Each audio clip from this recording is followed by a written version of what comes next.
Frontline is made possible by contributions to your PBS station from viewers like you. Thank you.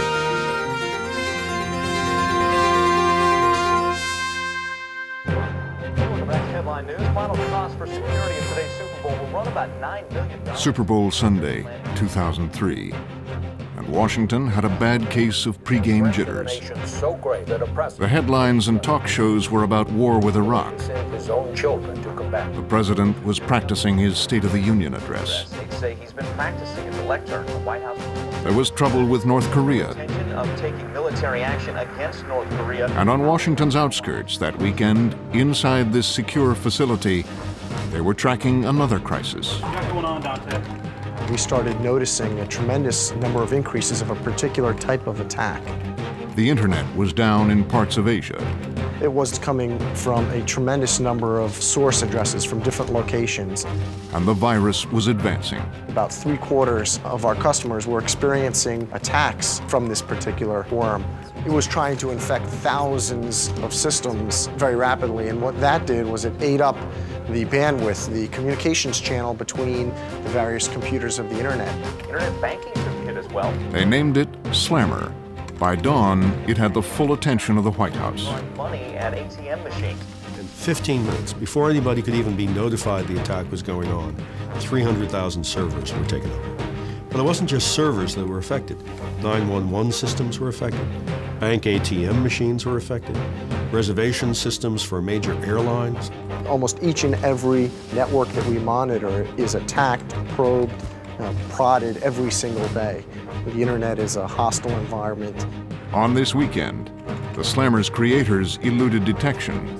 In the past, you would count the number of bombers and the number of tanks your enemy had. In the case of cyber war, you really can't tell whether the enemy has good weapons until the enemy uses them. A new set of American warriors journey into a new American battlefield. Tonight on Frontline, cyber war.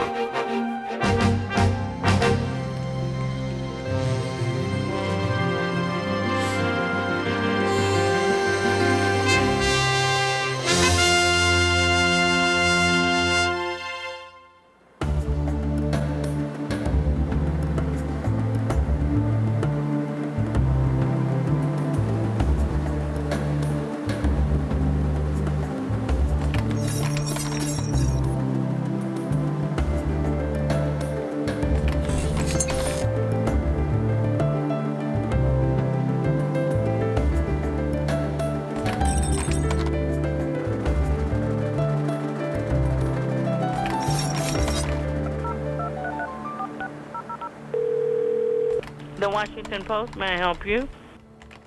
Detective Chris Sung of the Mountain View, California Police Department began investigating a suspicious pattern of surveillance against Silicon Valley computers. Silicon Valley, as you could expect, has an unusual department within its police force, and that is protection against cybercrime.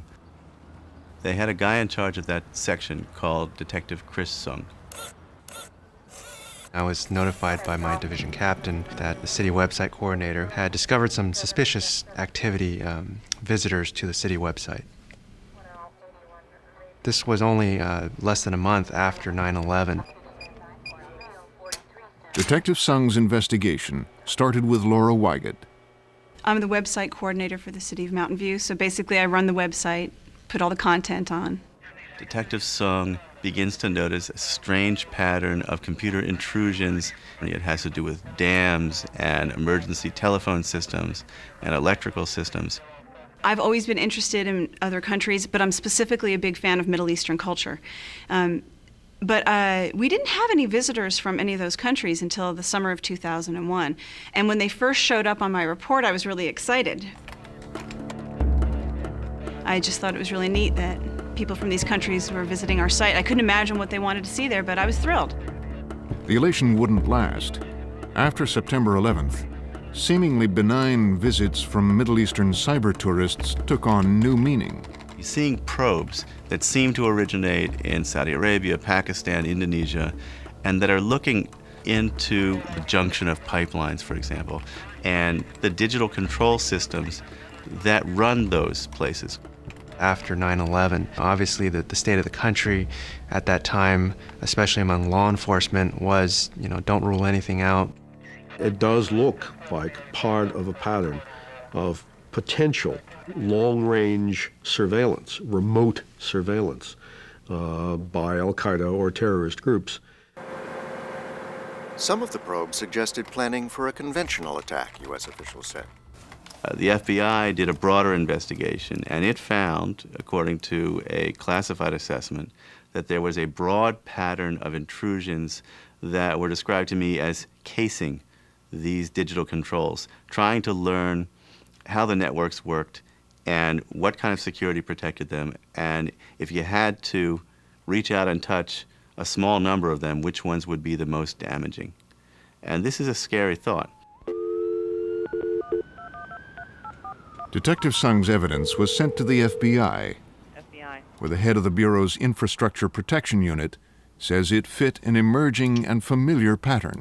The thing that keeps me awake at night is the physical attack on a U.S. infrastructure, which is combined with a cyber attack, which disrupts the ability of first responders to access 911 systems, 911 systems, disrupts our power grid such that, again, first responders can't respond to an incident. Those are the things that keep me awake, and those are very real possibilities.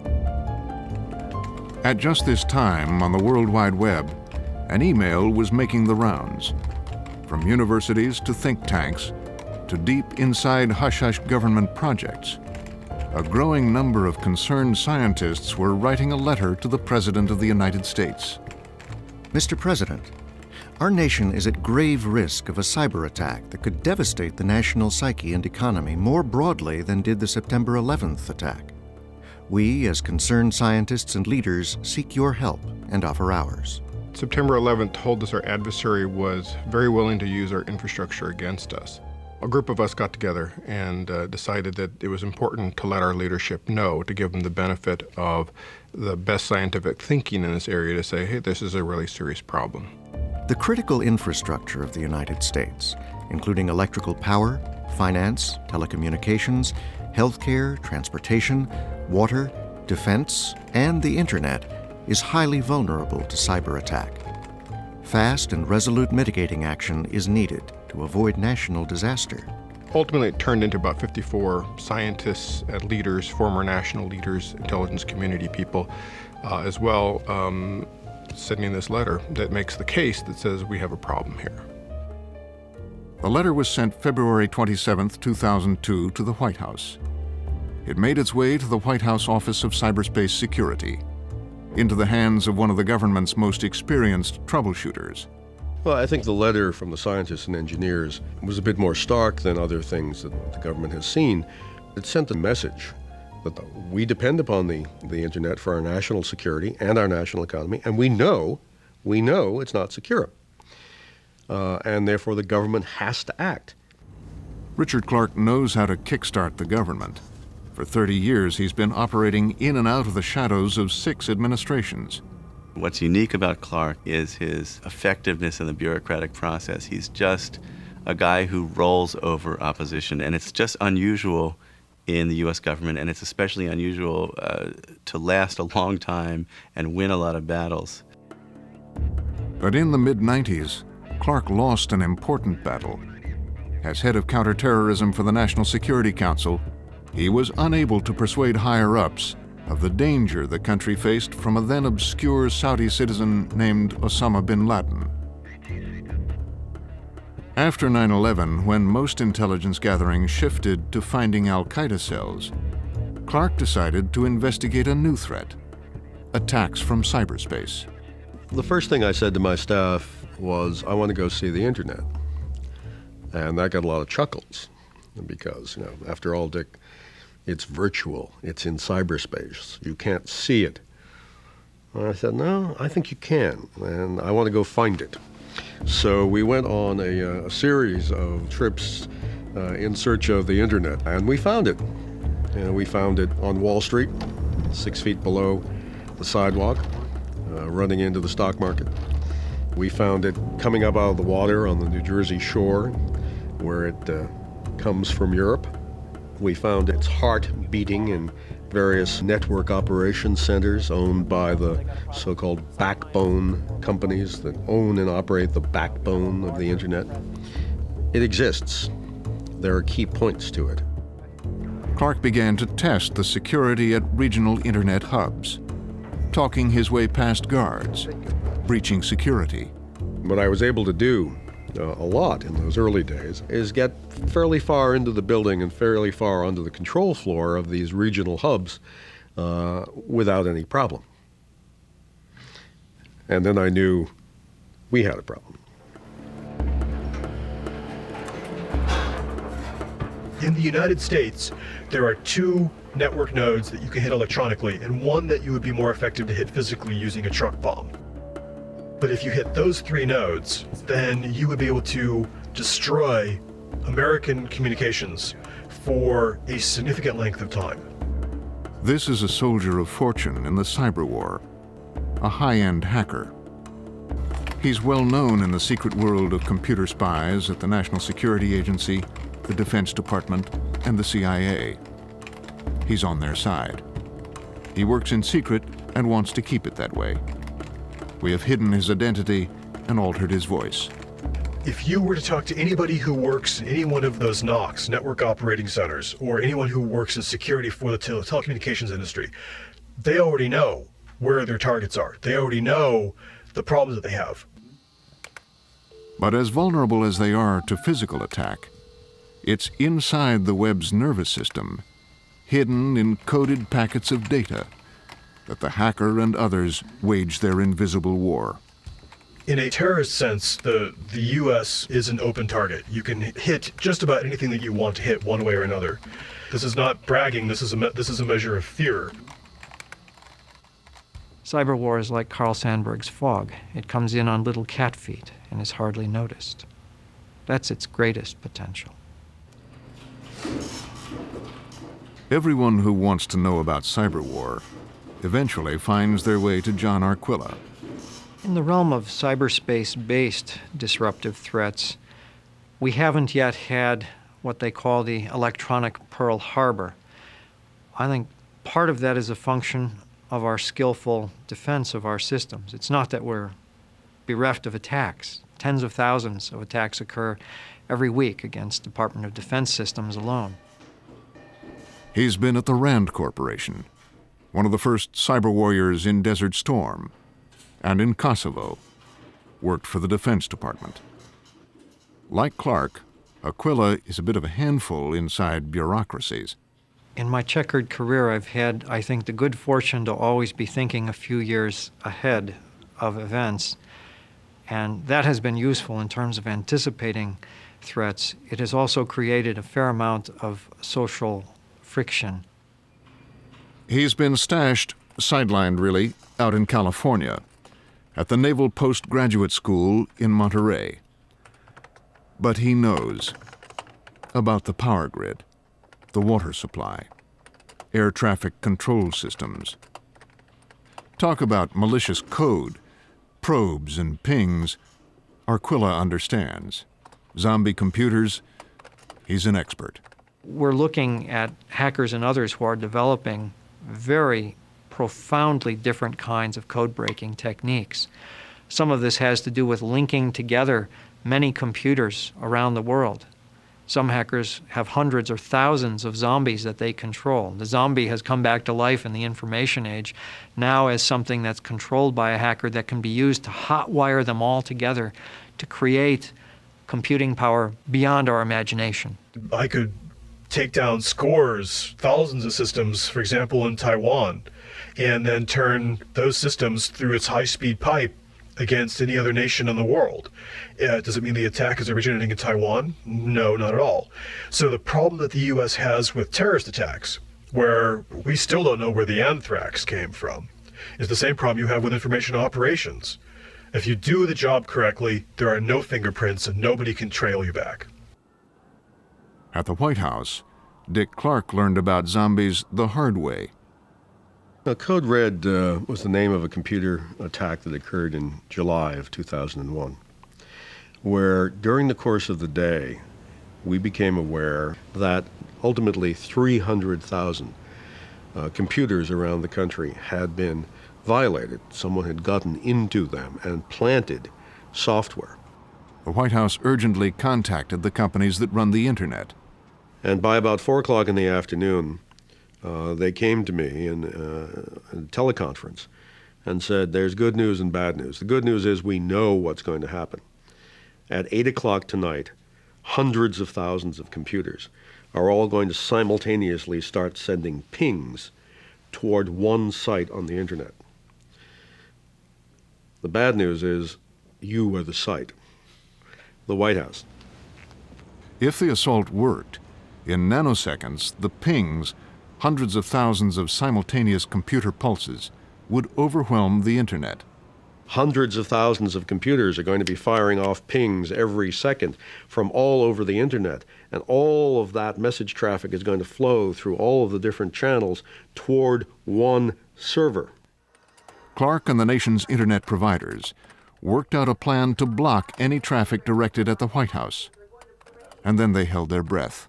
The clock hit 8 o'clock. Hundreds of thousands of computers around the world started firing probes to the White House, and they all died as they hit the edge of the internet. The size of the attack, I think, caught a lot of people by surprise. And what Code Red demonstrated was that a sophisticated denial of service attack could significantly slow the internet. And if you then go to the next step, it's not inconceivable that an attack could bring down the internet for a period of time. The San Francisco Chronicle. Then, as the nation was reeling from the tragic events of September 11th, the zombies struck again. A new computer worm struck the internet today, sending network security workers scrambling to protect their systems from being One target was Wall Street. The worm, known as W32 NIMDA, knocked websites offline. I was up to my neck in responding to the events of September the 11th through the command post there at FBI headquarters. And then right on top of that, the NIMDA virus struck. The NIMDA virus ripped through the American financial sector just a week after the terrorist attacks of September 11th. Cost probably $3 billion. One virus, the NIMDA virus. Had it not been for the fact that September 11th was the week before, it would have been a big news story. It proliferated across the world at a far greater rate than Code Red did. It rattled the internet, and it caused billions of dollars in damage. And we still don't know who perpetrated that I'm aware of. Catching the hackers in Code Red or NIMDA, indeed in any of these cases, proved impossible. The time to backhack a perpetrator is within seconds, minutes, or hours of the action, not months and years after it happens. The trail is far too cold by then. The web, by now, is nearly everywhere. The world is full of hideouts. Dick Clark and many experts have come to believe events like Slammer and Code Red and NIMDA were really not ends in themselves. They're certain they were experiments by an enemy or enemies seeking vulnerabilities in the system. The number of probes that we're detecting is going up significantly. There's clearly a lot of people out there doing reconnaissance and they don't want to be seen. So these aren't your average everyday hackers. Who might they be? I think they would be adversaries who are interested in doing reconnaissance without tipping their hand that they're doing the reconnaissance in our networks. Why are they doing it? To prepare for attack or to prepare for getting information out of our systems to understand our vulnerabilities. That's why you probe and scan networks. Inside this building are the top secret military computers every enemy cyber warrior wants to invade. John Hamre was second in command at the Pentagon in the Clinton administration. What startled me at the time was how we had brought around us this powerful new technology with virtually no security awareness.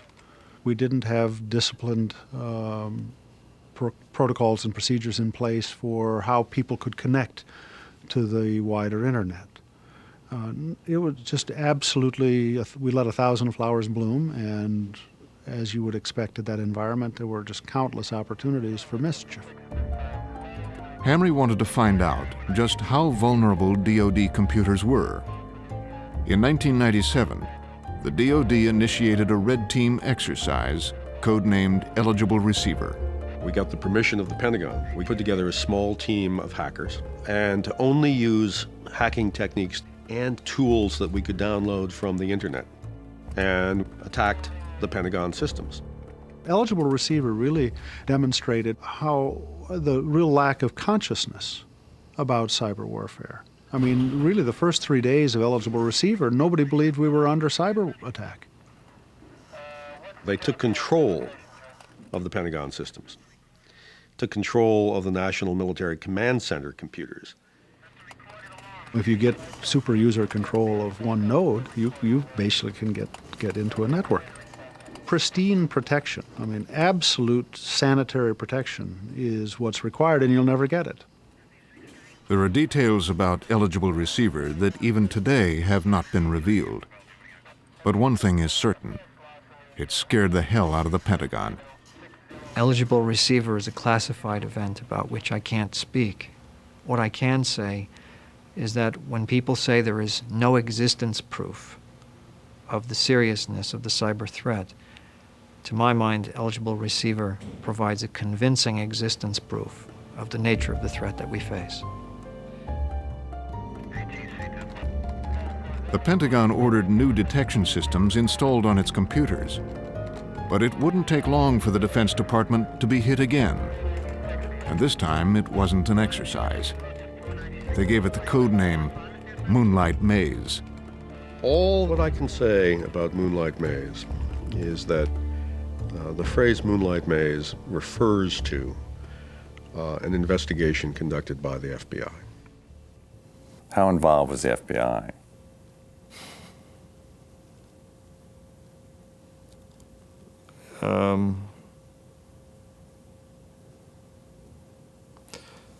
I can't comment on that. But they could divulge general details. The Pentagon accidentally discovered a pattern of probing and cyber espionage that had been going on for nearly 2 years. A game of cat and mouse ensued. As we raised defenses on those computer networks, they raised the attacking capabilities on those computer networks. We found that the opponent was learning as he or she went along, that they were getting better as we were getting better at tracking them. That worried you, because that meant that they had some type of a monitoring system to observe us while we were observing them. And so we're obviously dealing with a very sophisticated opponent. Highly placed sources Frontline cannot name told us more. The invaders were systematically marauding through tens of thousands of files. Maps of military installations, troop configurations, military hardware designs. They took huge amounts of information, and there was not a clear pattern to the information that they took. The DoD began tracing the invasion. The trail led to a huge mainframe computer in the former Soviet Union. It continues to be an active investigation, so I can't talk about who it may or may not have been. We do not know who did it. We do know back a certain direction where the attack came from, but we don't know that that was the ultimate source of the attack. It could have been a front operation. I think the case highlights the problem of identifying the ultimate user.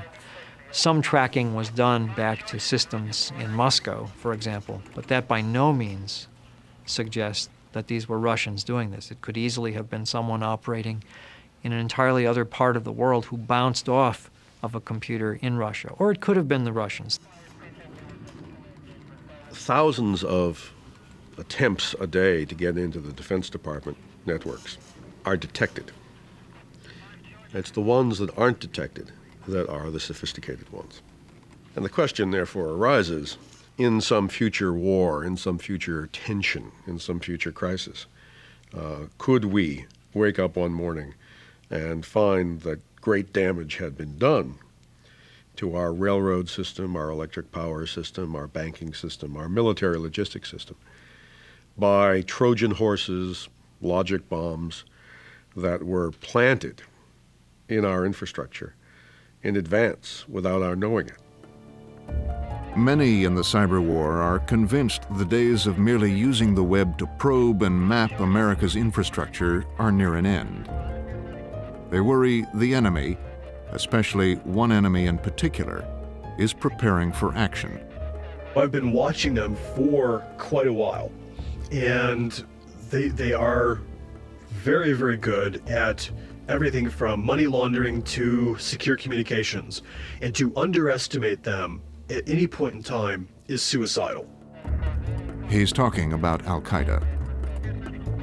In the rubble created by the war in Afghanistan, Clark and other cyber experts looked at Al-Qaeda computers. But I think the breadth of their interest in areas such as computer attack caught us by surprise. And by that I just mean the documents that were found, information we've learned from people that we have in custody. What we found on Al-Qaeda computers were that members of Al-Qaeda were from outside the United States, doing reconnaissance in the United States on our critical infrastructure. The government has changed its view. The CIA said 18 months ago that Al-Qaeda is nowhere near having the capability to inflict serious damage in cyber war.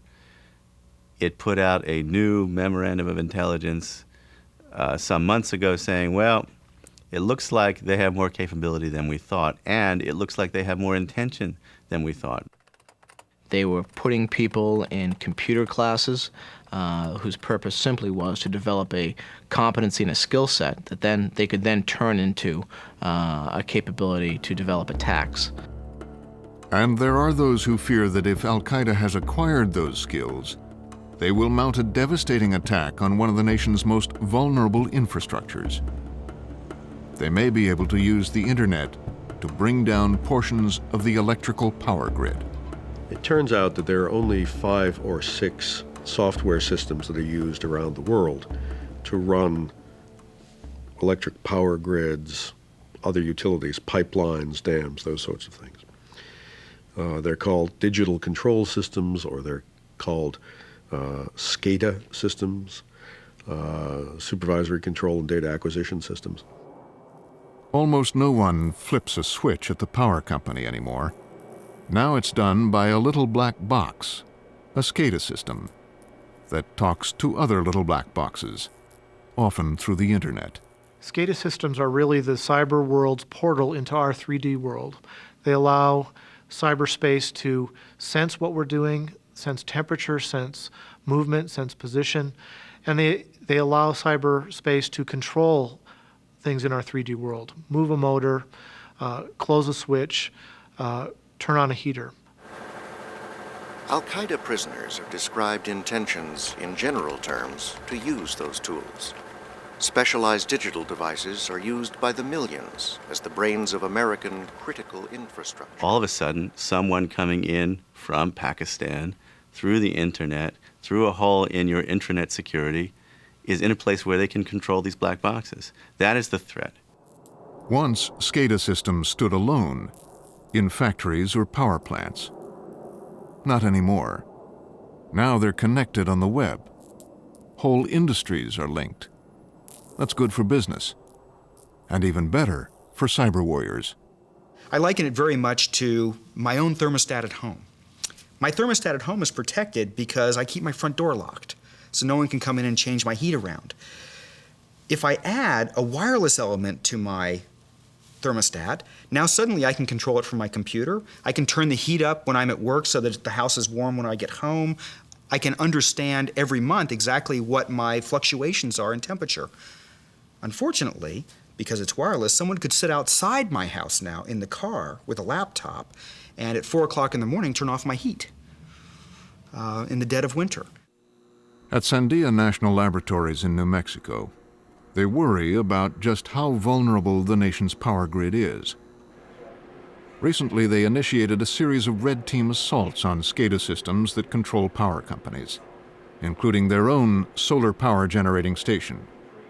When we go after an electrical power system, electrical power provider for the critical infrastructures, we always penetrate that system. During an attack on a SCADA system, an operator will see what the adversary wants them to see, and of course dependent upon the scenario and the security of that system. So an operator may see a false indication of the condition of their infrastructure. They may be fooled into taking actions that are unwarranted so that they themselves damage the infrastructure, not the attacker. What the attacker did was implement an attack script that befuddled the display of the controller so that when they move one control on a generator, it affects a second. This will confuse the operator and perhaps cause an effect on the infrastructure that's damaging. At the solar facility, when we attacked the IT infrastructure, what we did was we hacked into the system using a common technique. Once we were into the system, we were able to access any of the command and control functions that the operator would be able to use.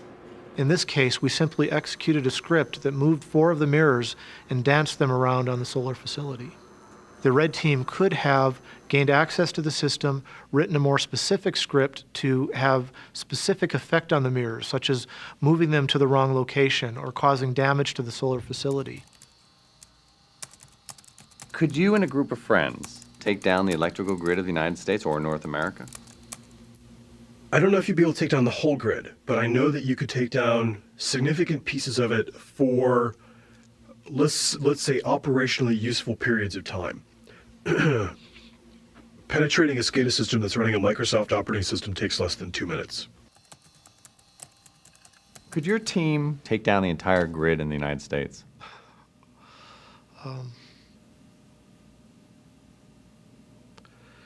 The IDART Red Team could demonstrate numerous vulnerabilities and system effects against U.S. critical infrastructure that are scenario dependent and adversary dependent. And we do this so that we can help improve the systems so that they can't be taken down in the future and a cyber Pearl Harbor won't affect the U.S. infrastructures. But could you if you wanted to?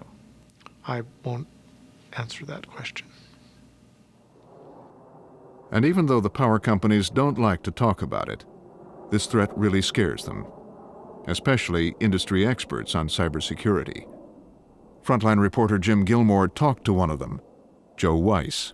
What's the worst case scenario? Power, we're talking here. Power lines, power grid. Absolute worst? I wouldn't even say absolute, but a very worst case could be loss of power for 6 months or more. Over how big a area? Big as you want. Is that a possibility? Yes. How? I just do not go into it. But you believe, as an expert and a man who understands these systems, that that indeed is a possibility. It's possible. Why isn't Washington quaking in its shoes? I can't tell you. I don't know. I don't know.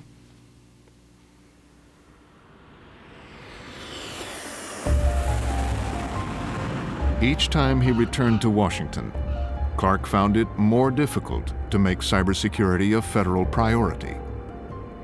And now, with money and power at stake, doubts and questions would be raised. Washington is a war capital, and Clark's battle space is virtual, and according to some, not even real. One easy test for cybersecurity is to ask yourself the following question: could Godzilla do it? And if the answer is yes, it's probably not a very realistic scenario. And so when you get into these things where, you know, a big green monster is going to shut down the whole electrical system or the water system, it's not very likely. There is, at the Pentagon and military think tanks, an anti-Clark, anti-cyber chorus. High-ranking retired military officials publicly comparing the impact of cyber war against what some of them call flesh and blood war, cyber attacks as a replacement for WMD would have to qualify as a gross inflation. Nobody argues, or at least no sane person argues, that a cyber attack could lead to mass casualties. And so it's not in any way comparable to weapons of mass destruction. And in fact, what a lot of people call them is weapons of mass annoyance. If your power goes out for a couple hours, if somebody draws a mustache on Attorney General Ashcroft's face on his website, it's annoying, it's irritating, but it's not a weapon of mass destruction. And so, in a city fresh from a war fought over weapons of mass destruction, the cyber warriors are barely a blip on the screen. And this is the case even for a man who was once a true believer. I think cyber terrorism is a theoretical possibility, but will cyber terrorism be like September 11th? No, I don't think so. Not right now. Former Deputy Secretary of Defense John Hamre now believes the early problems of cyber intrusion were merely wake-up calls that actually have made the system better. I think there's an awareness in the IT community now about security that wasn't there 5 years ago. So I don't discount it. It is certainly theoretically possible, but the knowledge of the cybersecurity awareness today is thousands of times stronger than it was 5 years ago when we first conducted Eligible Receiver. Hamre's argument is just one in an increasingly bitter war of words. I hope I'm wrong. I hope it is the case that not only me, but the thousands of experts who say we have a problem, people in companies, people in universities, who say that we have a major cybersecurity problem. I hope we're all wrong. But every day we're being proved right. A lot of the people who think about the seriousness of cyber warfare tend to be computer people. And what you need to do is you need to get more national security people, more military people thinking about it. People whose job is to win wars or to defend the nation, not whose job is to administer computer networks. I think the skillful hackers are like the Viet Cong. They know that they have a short period in which they will hold the advantage and then they must disengage. And so we have to watch out for those kinds of tactics. I think we also need to be worried in the future that we won't have a few isolated incidents that occur over months or years, but we have to worry about the possibility of a campaign approach being taken by the cyber attackers in which they mount several attacks over a period of hours or perhaps over days. Think about, for example, a NIMDA virus, something like that, that would be deployed once a week for 3 months. Think about the economic impact of something like that. Terrorists are after the shock effect of their actions. And it's very hard to see the shock effect when you can't get your ATM machine to give you $20.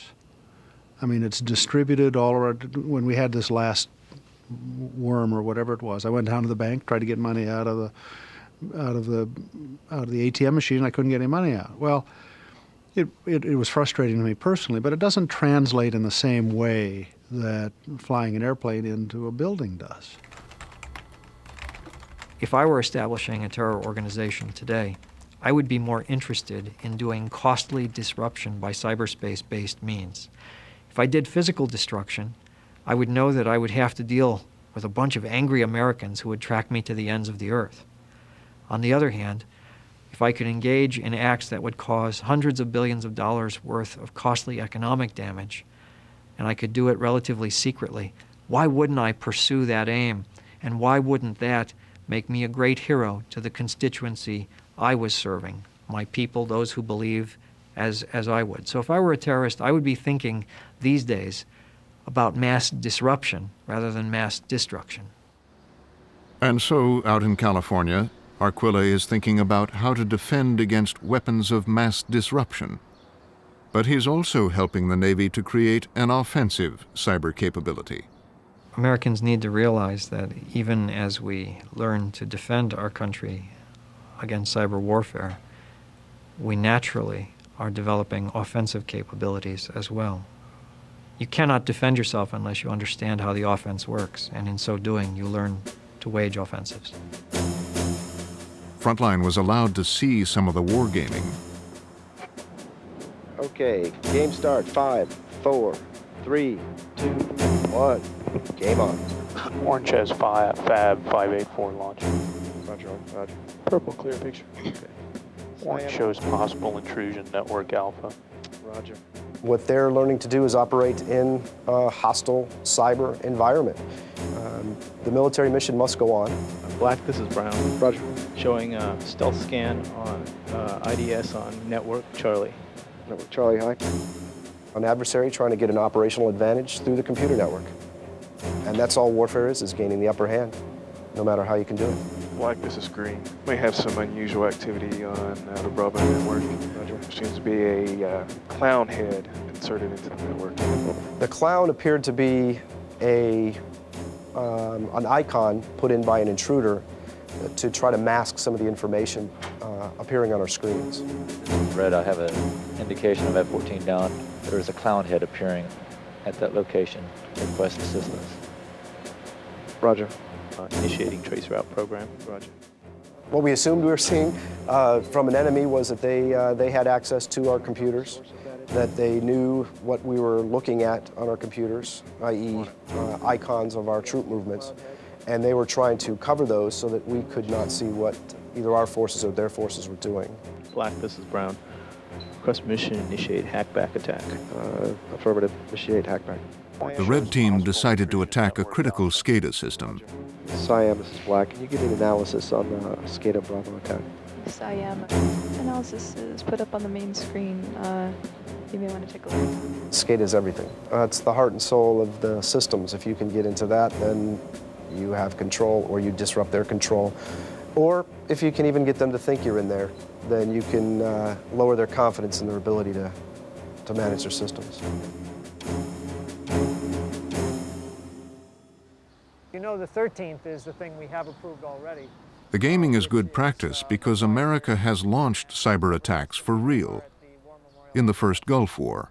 We did some things to the systems of the Iraqis at that time, and the things that can be acknowledged would be the bombs dropped on particular systems of communications and the foil strips that disrupted power flows.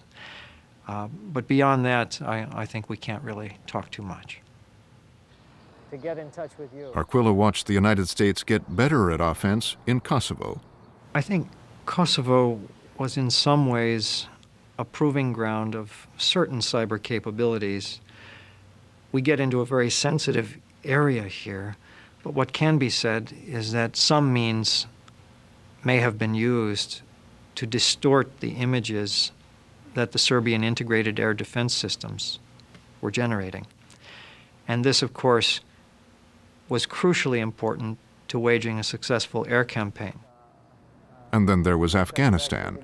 Operation Enduring Freedom in Afghanistan featured a small, nimble, networked force that was extremely information savvy, which achieved our national aims with a minimum of bloodshed in a very short time. And recently, the war in Iraq. I'm not allowed to talk about a campaign in Iraq, but when I was working for the Central Command in the last Gulf War, it became very apparent to me that our biggest advantages came from what we knew and what our opponent didn't. On the spot, we cobbled together something called a joint surveillance and target acquisition radar system. This allowed us to know exactly where the opponent was and how to strike him. But what works in cyber wars against states may not work against terrorist groups. Now they believe Al-Qaeda can get inside critical parts of the nation's infrastructure. But do the terrorists have the kind of engineering expertise it would take to manipulate the systems? Some in law enforcement believe they can. They offer as evidence the resume of one of Osama bin Laden's top deputies, the man recently arrested in Pakistan, Khalid Sheikh Mohammed.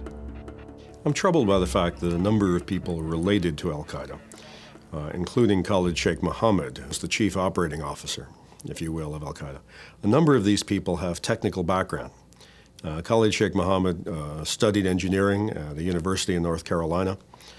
He was employed for a while at a water department, water ministry in the nation of Qatar in the Persian Gulf. It goes back to the old axiom, with knowledge comes power. And because of his knowledge of those systems, or apparent knowledge of those systems, use of those systems, he would be familiar with what the vulnerabilities are and how to exploit those vulnerabilities in a fashion that would be advantageous to his organization. The FBI believes Khalid Sheikh Mohammed was the chief architect of the 9/11 attacks. He has reportedly told police that the next major attack will be led by Adnan El-Shukri Juma, who is wanted for questioning. Shukri Juma fled the country in May of 2001 after attending college in Florida, majoring in computer engineering. I think that we shouldn't underestimate any adversary, especially one as sophisticated as Al-Qaeda. This kind of group, if they don't have the innate knowledge to achieve a cyber attack, if they should choose to do so, can obtain that knowledge from other individuals. A computer seized at an Al-Qaeda office contained models of a dam. The FBI reported that the computer had been running MicroStrand, an advanced tool for analyzing steel and concrete structures. We've reached the threshold of the day when computer attacks can cause real-world bloodshed, can damage actual physical structures in this world. To destroy a dam physically would require tons of explosives, Assistant Attorney General Michael Chertoff said a year ago. To breach it from cyberspace is not out of the question. You're talking about the nexus between digital control systems here and physical things like dam floodgates, like electrical transformer stations. And the day has arrived when a cyber attack could potentially inflict physical damage. But Clark and others who worry about cybersecurity understand that government cannot attack the problem alone. There are always lots of reasons not to do something new. For example, protecting the critical infrastructure of the United States from cyber attack means you have to focus preeminently in the private sector. 85 or 90% of all the pipelines and transmission towers and computer switching stations and internet base are not in the government's hands. They're in the private sector. The Bush White House made it clear to Clark that a public-private partnership was the way they were going to handle this problem. But in the beginning, American industry didn't believe cyber war was a problem. Then they didn't believe it was their problem. And they didn't much like the idea of the government telling them to spend their own money to plug cyber holes. Dick's objective in educating industry on the importance of this issue was to get their attention, to shock them. In some respects, to shame them, because they needed to understand that the return on investment here is not something that's tangible that you can put your finger on. It's a return on investment that plays out over an extended period of time. So if you're spending so little money on cybersecurity, then you really deserve to be hacked. And if your systems are brought down and if your systems are compromised, you have no one to blame but yourself. When it comes to blame, the favorite targets of the cybersecurity forces are the companies that design and make software. They say enemies identify its vulnerabilities and exploit them. In SCADA, in home and industry computers. Clark says this is the chink in America's armor. It's absolutely unforgivable that major software companies in this country and around the world continue to produce sloppy products. When it comes to fixing the software problems, all roads lead to Microsoft. And it says it's now committed to improving its products. Cybersecurity Chief Scott Charney speaks for Microsoft. What would you have us do as a company that we're not doing today? We're doing a security push on every product. We're building things that are secure by design, secure by default, and we're fixing patch management to keep you secure in deployment. Major software companies have in the last year said that they're cleaning up their act. Notably Microsoft, which says it has introduced new quality assurance procedures. Frankly, it needs to. Because it's had a record of very sloppy products, rushed to market without concern for security. There are a variety of tough measures being talked about. They're designed to force Microsoft and others to clean up, including imposing civil liability. When companies start paying liability claims and legal fees and everything that comes with it, where does that money come from? Well, you can raise the cost of the product, but that might be counterproductive because one of the great things about software is how the price has been driven down so it can be available to everyone. The second thing you can do is take it out of profit, which means it comes out of the investor's pocket, or you can take it out of costs, perhaps by paying people less and driving your best security people right out of the company. More and more, Clark found himself having arguments like these with leading high-tech industries.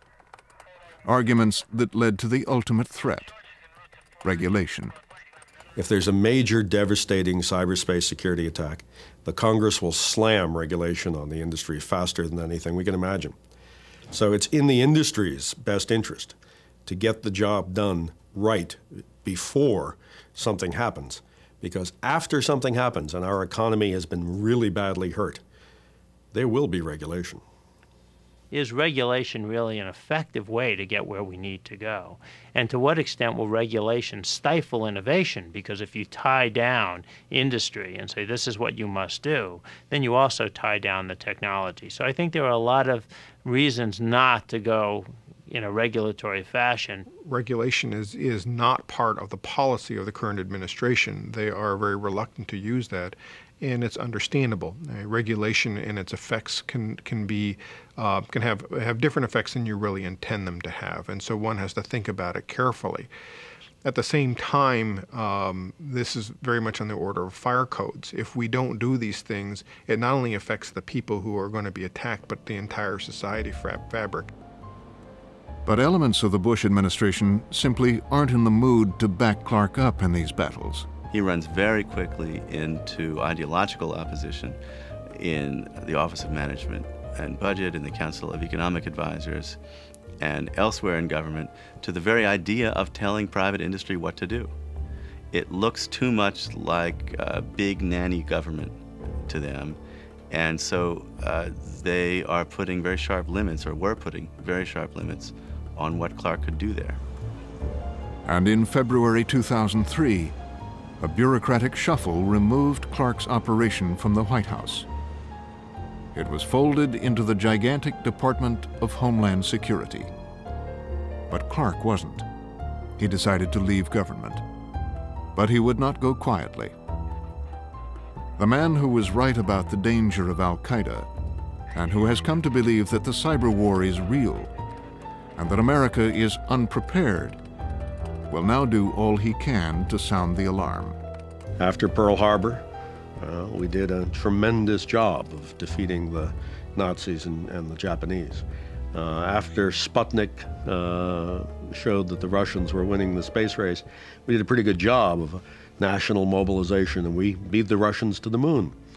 After September 11th, Al-Qaeda's little sanctuary in Afghanistan was gone in a couple of months.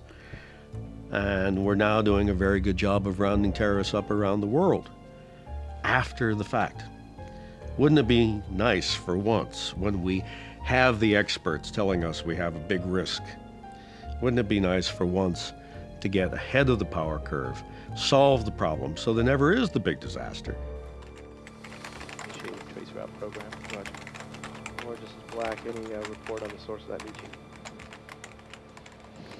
Stand by.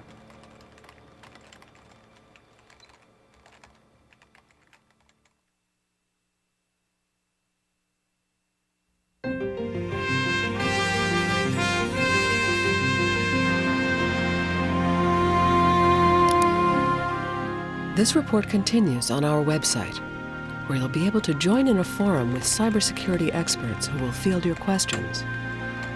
Get an information warfare expert's analysis of the vulnerabilities of our infrastructure.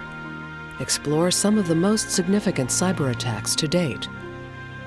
Watch the full program again online, or find out on the website if your PBS station will be airing it again. Then join the conversation at pbsonline@pbs.org, or write an email to frontline@pbs.org.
Frontline is made possible by contributions to your PBS station from viewers like you.